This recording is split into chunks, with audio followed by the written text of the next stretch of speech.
Happy Monday all. Back day. What it is. We started off with some, I have the bench set on incline. We're doing some chest supported rows, chest supported cable rows, I should say. These are great, especially at this angle. I did have to toy with this a little bit to get it to where I wanted it, as far as the bench goes, as far as the cables go. Yeah, so I told. But I really liked it after I got it set up. That's those videos they film. Here we jumped up another 10 on each That's what- side. Rick does a good job though. I'll give Rick the nod. The thing that I found interesting about this was usually when you do bent over rows, you kind of have a little bit wider of a grip to feel it in your lats and your upper back. I had a lot of good back contraction going even with the closer grip. When I'm pulling it up, I'm squeezing it up against the bench. And that squeeze is the same squeeze that you're getting at the top of the rep. So that was really good. Never says no at that meeting. Nobody ever says, I'm not gonna be around. Everybody's like, Another 10 and a 5 on each side. either. Who are you kidding? Still shooting through in between 10 and 12 reps.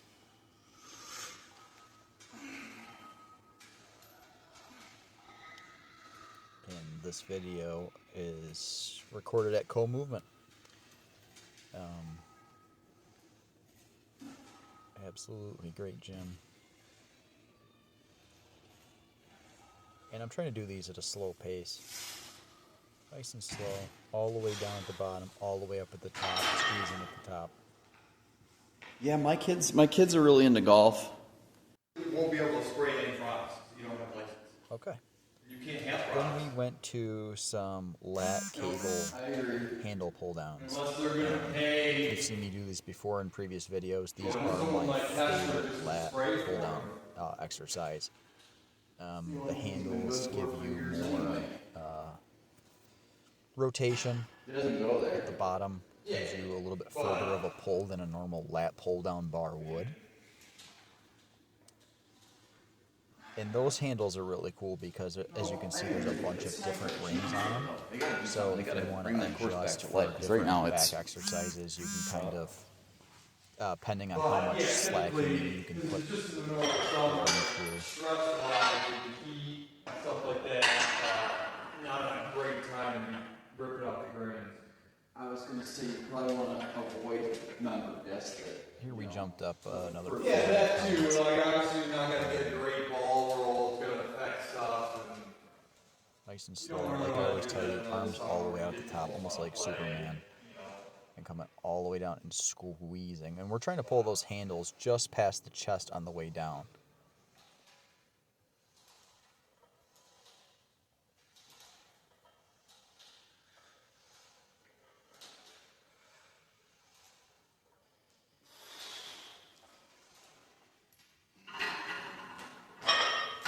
Yeah, I'd love to. I'd love to see that place. Okay, and here we went up another 45. So we've got a 45 and then 40 pounds in tens and then another 45. So I had to put the foot plate in so I didn't slide off the bench. So going a little bit heavier this set. Still keeping it slow and controlled. That's the name of the game.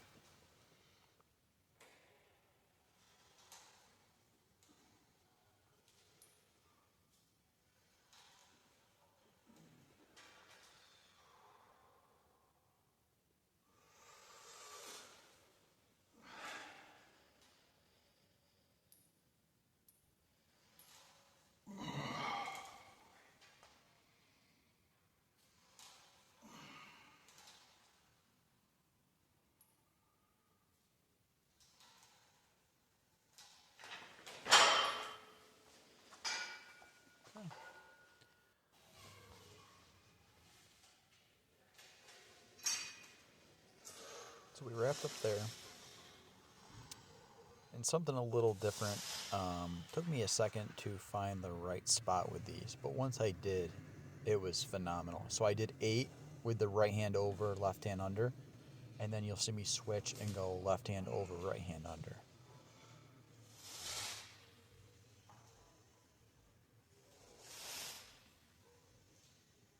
And the thing I like about this is you're pulling your whole arm across your body on both sides. So you're getting full extension on both sides. Took me a second to think about which arm I just did. You'll have that on a Monday.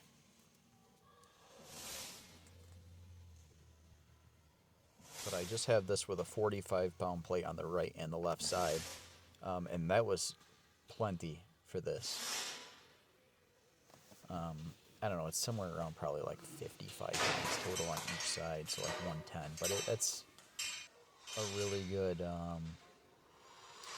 good weight for this. Because you don't want to get too sloppy when you're pulling across. And you got to be kind of precise with pulling the cables. You don't want to hit them coming across.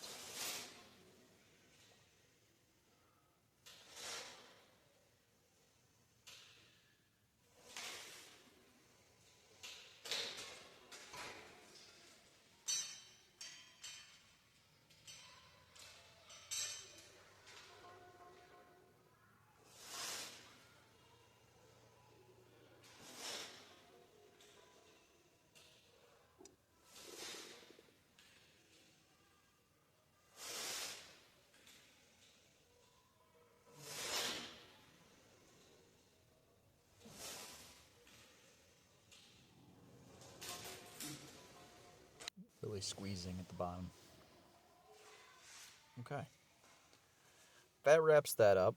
And then I went into some ring pull-ups. I like to go over at the bottom and under at the top. Nice and slow down. As I've said before, I have not had a lifetime experience with rings. Most of my weightlifting life has been traditional gym equipment, but rings are a whole different animal. For sure will be sore tomorrow lats. Even 2 or 3 sets of these is enough to be enough. Enough is probably the right term. So I did 2 sets of these, both sets of 10. So there's the first set. Here's the second set.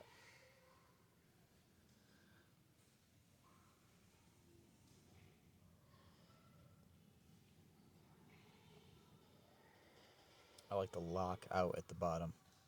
Absolutely stop at the bottom of the rep.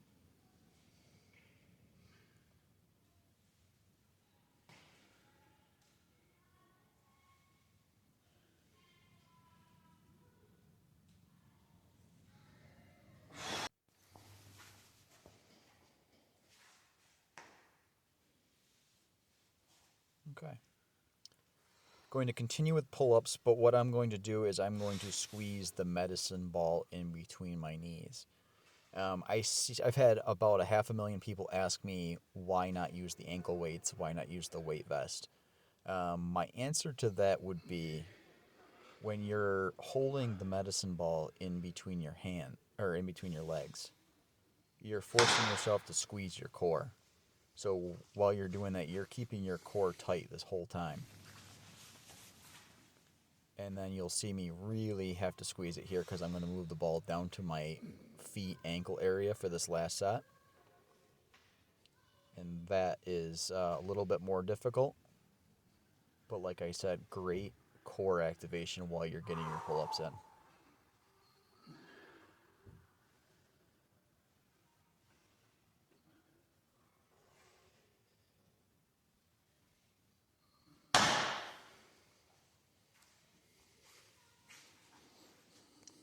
Exactly. And sometimes you show up here for her, and then she doesn't show up. And then Finish this up with 2 sets of back extensions. For some odd reason, this part of this set got cut off. The first 15 seconds was frozen. yeah, the thing was, bench come on Friday. Shout out to Samsung. The new bench.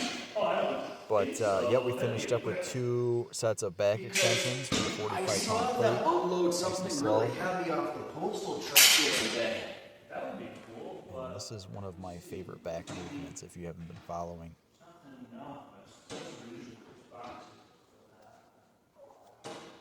Nah, I don't think so.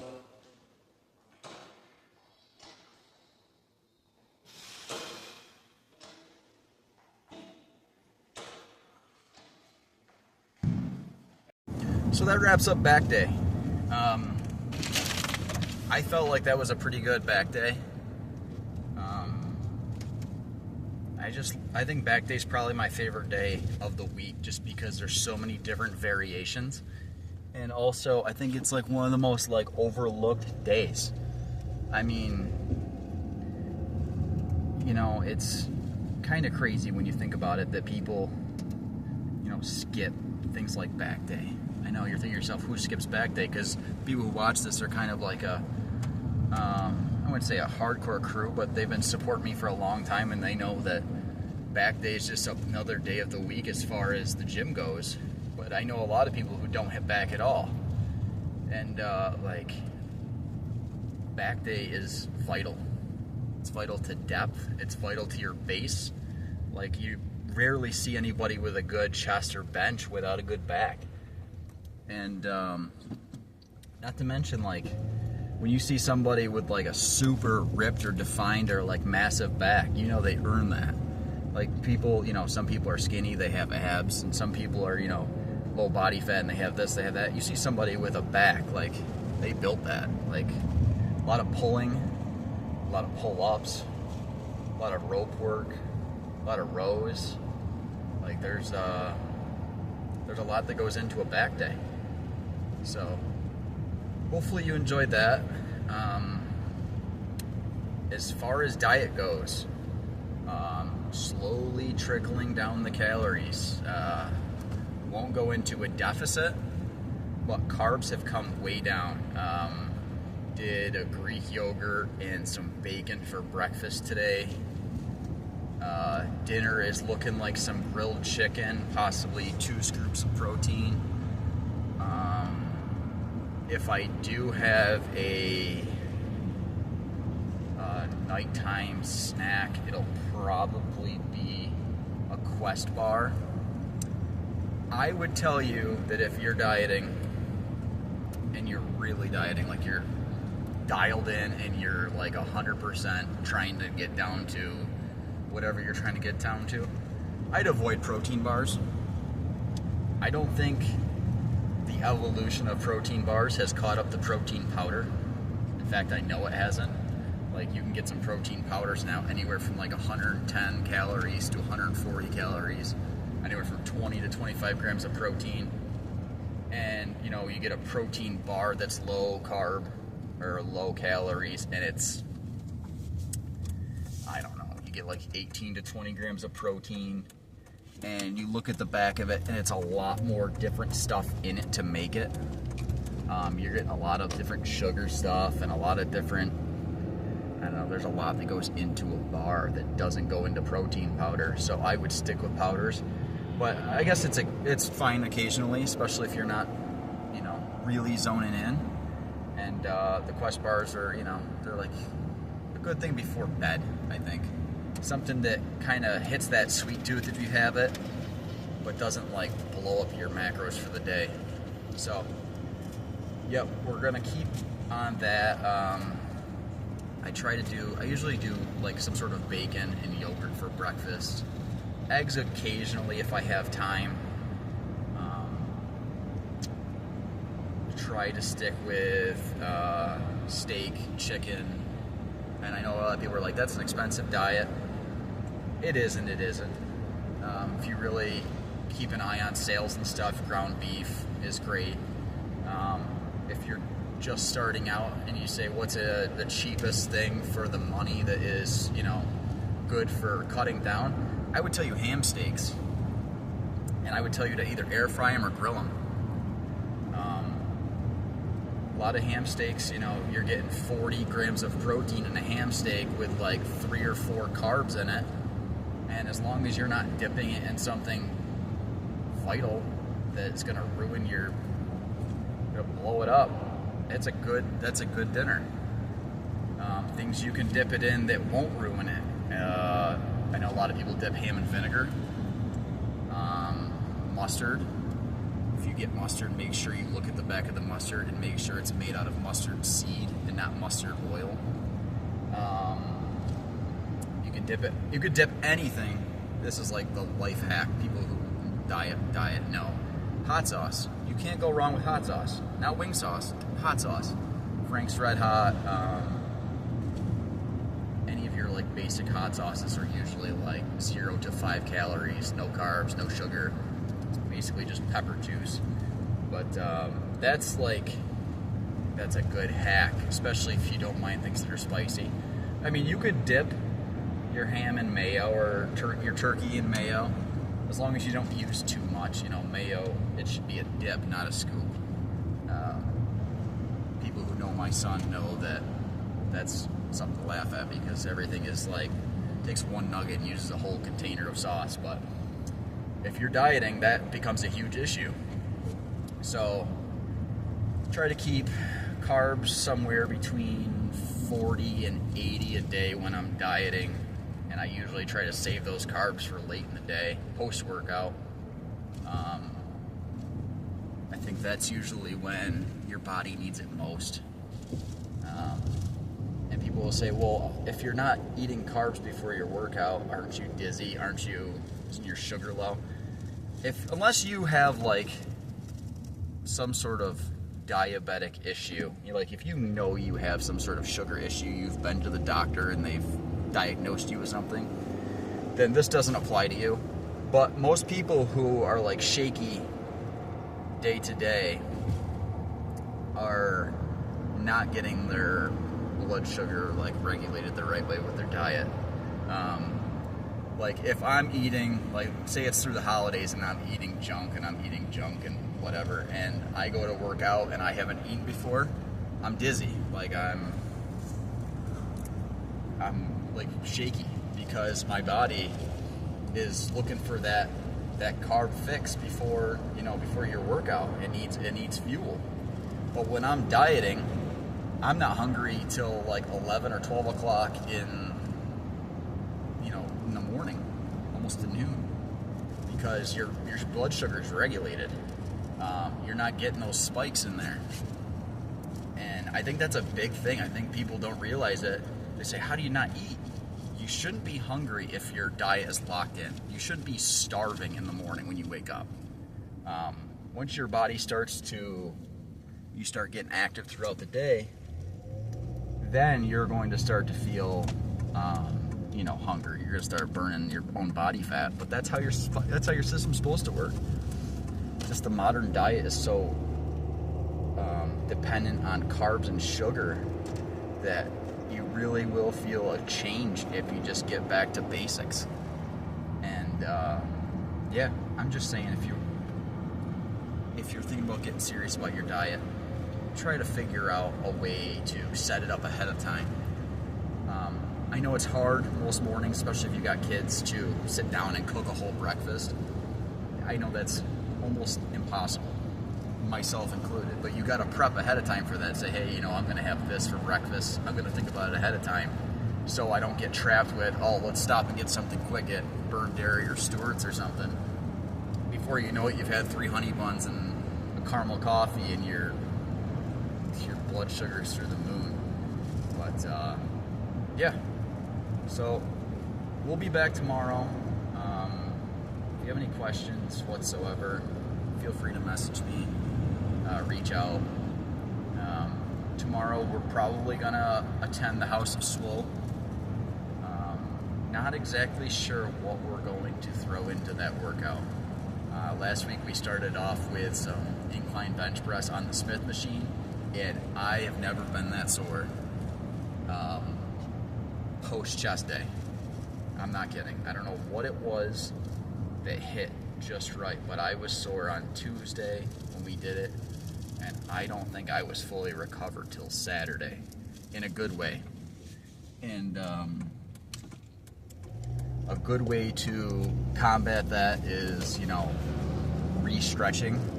So if you do that bench day like that on Tuesday and you're really sore, it's good to get some push-ups in on Wednesday or some push-ups in on Thursday. because if you don't ever re-stretch that muscle, not only is it going to take a while to get back to normal, it's going to hurt every time you go to move around. I used to tell people that about leg day. They'd get done squatting and they go, oh my God, my hamstrings, my quads. And I'm like, start walking on the treadmill or get some body weight squats in. It really helps limber you up because you really tighten yourself up when you lift like that. And then if you're not following it up with, you know, some sort of exercise post, it's a problem. And, you know, nutrition obviously has a huge part of that. Your creatine, your protein. Yeah. So, hope everybody has a good Monday night. And we'll see you back here tomorrow.